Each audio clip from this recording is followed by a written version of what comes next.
হাতে মাত্র ১,০০০ টাকার একটি নোট। সেই টাকা নিয়েই কারণ বাজারে এসেছেন বিলকিস বেগম।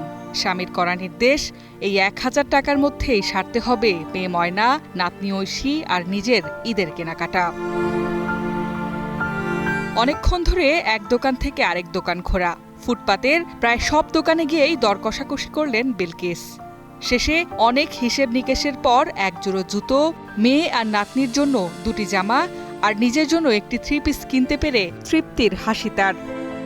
১,০০০ টাকার ভিতরে নাতির জন্য কিনছি, মাইয়ার জন্য জামা কিনছি, একটা প্লাজো কিনছি, নাতির লাগি এক সেট জামা কিনছি, আমার জন্য 3 পিস কিনছি।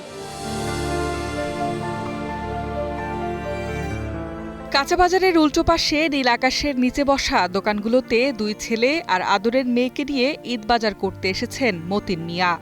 সন্তানের বায়না মেটাতে সামর্থ্য খুব বেশি না থাকলেও একমাত্র মেয়ের মুখের হাসি ফোটাতে হিসেব নিকেশ হার মানে।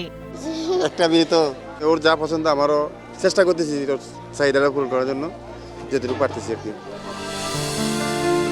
অন্যদিকে ঈদের জামাকাপড় তো দূরের কথা, দিনমজুর করিম মিয়ার চিন্তা এখন পোলার চাল আর সেমাই নিয়েই।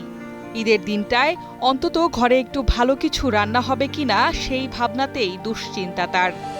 অন্যের ১,০০০ টাকার ঈদের বাজার প্রতিদিন টেনে দেন তিনি, কিন্তু নিজের ঘরের জন্য এখনো কেনা হয়নি কিছুই।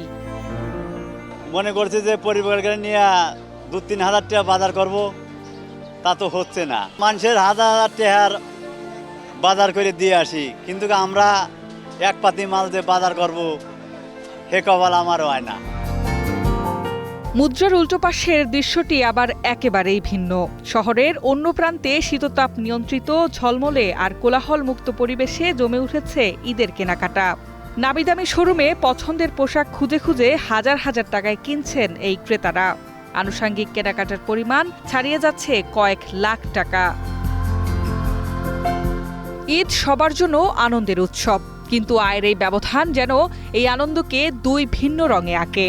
কোথাও স্বাচ্ছন্দ্যের উচ্ছ্বাস, আবার কোথাও সীমিত সামর্থ্যের মধ্যে পরিবারের মুখে একটুখানি হাসি ফোটানোর নিরন্তর চেষ্টা। Mitu, green news, Dhaka.